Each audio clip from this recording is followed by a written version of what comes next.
Hello everyone, क्या आपकी भी पैंट में ये प्रॉब्लम आती है या फिर ये प्रॉब्लम आती है या फिर ये प्रॉब्लम आती है? ये तीन तरह की प्रॉब्लम यदि आपके पैंट में आती है तो आपकी जो पैंट है वो बिल्कुल बेकार है, यानी कटिंग आपकी बिल्कुल बेकार हुई है, फिटिंग भी आपकी बेकार ही रहेगी। सही तरीके से आपको कटिंग करना नहीं आता है तो ये वीडियो जरूर देखिएगा। इसमें तीनों प्रॉब्लम का आपको सॉल्यूशन मिलने वाला है। चाहे आपके फ्रंट पार्ट में फुलाव आ रहा है, चाहे बेल्ट के नीचे सिलवटें पड़ रही हैं, चाहे आपकी साइड में झोल आ रहा है, साइड सही तरीके से नहीं बैठ रही है, तो आपको हम बताने वाले हैं सिर्फ 5 मिनट के अंदर अपनी पैंट की कटिंग को परफेक्ट तरीके से बना कैसे करेंगे। तो दोस्तों, मेरा नाम है शाहिद खान और आप देख रहे हैं एलटी टेलर्स। चैनल पर पहली बार आए हैं तो चैनल को सब्सक्राइब कीजिए, बेल आइकन दबाइए सबसे पहले वीडियो को पाने के लिए। तो चलिए वीडियो को शुरू करते हैं। तो डियर फ्रेंड्स, आपको हम अच्छी तरीके से समझाते हैं कि आपको कौन सी गलती नहीं करनी चाहिए। तो इस तरह से कपड़े को हमने फोल्ड करके बिछा लिया है। मार्किंग करना स्टार्ट करते हैं। सबसे पहले तो हम एक ऊपर से मार्क करेंगे, इसकी लेंथ का मार्क करेंगे। लेंथ है 35.5 इंच। 2.5 इंच बॉटम फोल्ड के लिए मार्जिन रखेंगे। घुटने का मार्क करेंगे। लंबाई का सबसे पहले तो हाफ करना है। 1.5 इंच नीचे घुटने का एक मार्क करना है। आसन का मार्क करेंगे तो आसन का मार्क करेंगे हम लंबाई के हिसाब से, सीट के हिसाब से। तो सीट के हिसाब से हम इसमें आसन का मार्क करते हैं। सीट है हमारी 39 इंच, 39 का 1/4 करेंगे, हमारा हुआ 9.25 इंच। तो यहां पर करेंगे 9.10 इंच पर मार्क। साइड से एक मार्क करेंगे, वो करेंगे हम 1.5 इंच छोड़कर। डियर फ्रेंड्स, इस तरह से हमने मार्क कर लिए है। मार्क करने के बाद दोस्तों, अब हम इसमें थाई का मार्क करेंगे। अब प्रॉब्लम हमारी कहाँ से स्टार्ट हो जाती है, किन चीजों को हमें फॉलो करना चाहिए, कहाँ से हमें किन चीजों को चेंज करना चाहिए। यदि हमारी ये चीजें अच्छी तरीके से चेंज हो गई तो हमें कोई भी दिक्कत नहीं होने वाली है। तो सबसे पहले तो हम इसमें थाई का मार्क करेंगे। थाई का मार्क किस तरह से किया जाएगा?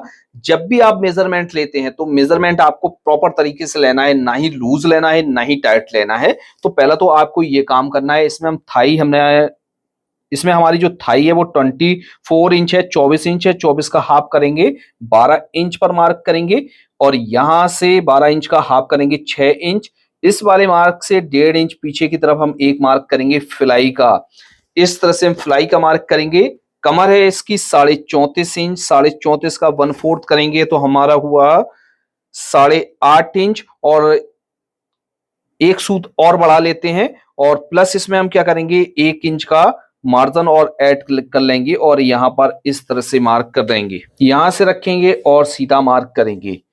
अब फिलाई का मार्क हम यहाँ पर कैसे करेंगे, ये ट्रिक बहुत से लोगों को पता नहीं होती है, जिस वजह से फिलाई में खिंचाव रहता है, रिंकल बनते हैं। तो फिलाई में शेप देने का सही तरीका क्या होता है? सबसे पहले तो आपको यहाँ से सीधा मार्क करना है। मार्क करने के बाद इस वाले पॉइंट से क्या करेंगे, आप यहाँ से राउंड देना स्टार्ट करेंगे और यहाँ से इस तरह से आपको मिला देना है। ये रहा हमारा फिलाई में शेप देने का बहुत ही जबरदस्त तरीका। अब बारी आती है कि हम ये जो हमने मार्क किया हुआ है, इस वाले मार्क को हम उठाएंगे। इतना ही मार्क हम घुटने पर करेंगे, इतना ही मार्क हम यहां पर बॉटम पर करेंगे। अब इसमें बॉटम का मार्क करेंगे। बॉटम है हमारा 14.5 इंच, 14.5 इंच का हाफ करेंगे, हमारा हुआ 7.25 इंच। 7.25 का भी हाफ करेंगे तो इस तरह से हम हाफ कर लेंगे। इस तरह से हाफ करेंगे तो ये हमारा 3.5 इंच। एक सूत निकल कर आ गया इस तरह से, और यहाँ पर भी हम इसी तरीके से मार्क करेंगे।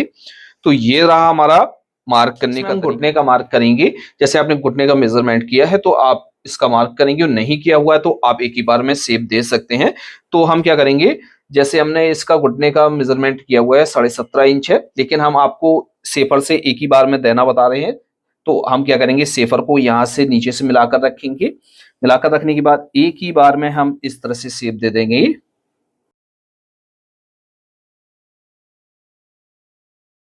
अब घुटने को हम नाप लेते हैं। हमने घुटना रखा हुआ था 17.5 इंच, तो इस तरह से हमारा बिल्कुल 18 इंच निकल कर आ गया, हाफ इंच। तो ये हमारा एकदम अच्छी तरीके से मार्क हो गया है। अब जैसे आपको और फिटिंग में चाहिए तो आप यहाँ से ऊपर से लगाकर रख सकते हैं। इस तरह से रखेंगे और आप जब इस तरह से मार्क करेंगे तो आपका घुटना और भी कम हो जाएगा। तो इस तरह से मार्क करना है। अब दोस्तों, जो हमारी प्रॉब्लम आती है, साइड में फुग्गा बन जाता है, फुलाव रहता है, तो वो किस वजह से होता है? जैसे हमने यहाँ पर अच्छी तरीके से फिटिंग का मार्क नहीं किया तो ये प्रॉब्लम आती रहती है। तो हमें क्या करना होता है, सेफर को सही तरीके से यूज करना होता है। तो क्या करेंगे, इस तरह से घुमाकर रखेंगे। घुमाकर रखने के बाद यहां से आपको यहां पर देखना है आपका सेप कहां पर जाकर मिल रहा है। तो यदि आपने यहाँ पर अच्छी तरीके से मिला लिया तो आपका जो साइड में झोल आ रहा है, फुलाव आ रहा है, पैंट साइड से नहीं बैठ रही है, तो ये बिल्कुल अच्छी तरीके से बैठ जाएगी। और इस तरह से मिलाकर रखना है और एक बार और इसको मिला लेना है। इस तरह से मार्क करेंगे। मार्क करने के बाद अब बात करते हैं यहाँ पॉकेट का मार्क करेंगे। तो पॉकेट का करेंगे हम यहाँ से 2.5 इंच और यहाँ पर हम करेंगे 7.25 इंच। तो ये चीज आपको अच्छी तरीके से समझ में आ गई होगी। अब बात कर लेते हैं कि बेल्ट के नीचे हमारी सिलवटें क्यों आ जाती हैं, फ्रंट के पार्ट में हमारा फुलाव क्यों रहता है। तो सबसे पहले फ्रंट के पार्ट में फुलाव हमारा क्यों रहता है इसके बारे में समझते हैं। ये जो फुलाव होता है वो हमारा होता है, जैसे हमने मेजरमेंट ज्यादा ले लिया, यहाँ पर मार्जिन ज्यादा ऐड करके हमने इसको कटिंग कर दिया। जब हम पैंट को बनाते हैं तो मार्जिन हमारा ज्यादा होने की वजह से यहाँ पर जो है फुलाव हो जाता है। जैसे थाई को हमने ओवर रख लिया तो जिस वजह से ये प्रॉब्लम हो जाती है। और जैसे अच्छी तरीके से हमारी जब कटिंग नहीं होती है तो ये प्रॉब्लम आपकी आने लगती है। तो आप इस ट्रिक को फॉलो करेंगे जिस तरह से हमने आपको बताया है तो आपकी प्रॉब्लम नहीं आने वाली है। और दोस्तों इसके साथ साथ जैसे आपको भी घर रहकर पैंट का पूरा मास्टर बनना है, बेसिक से लेकर एडवांस तक आपको पूरा काम सीखना है, तो हम आपके लिए लेकर आए हैं basic to advance master course.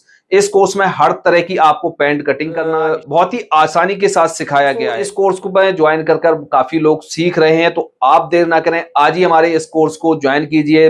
Screen पर आपको एक नंबर दिखाई दे रहा है, इस नंबर पर जाकर आप हमसे कांटेक्ट कर सकते हैं, नहीं तो आप हमारे कोर्स को ज्वाइन भी कर सकते हैं। लिंक वीडियो के डिस्क्रिप्शन बॉक्स में और कमेंट बॉक्स में मिल जाएगा। तो दोस्तों देर ना करें, अब बात कर लेते हैं कि हम यहाँ पर जो बेल्ट के नीचे हमारी जो है सिलवटें क्यों पड़ती हैं। हमने क्या किया, यहाँ से 1/2 इंच डाउन कर लिया या 1.25 इंच डाउन कर लिया या 1 इंच डाउन कर लिया या 1.25 इंच डाउन कर लिया।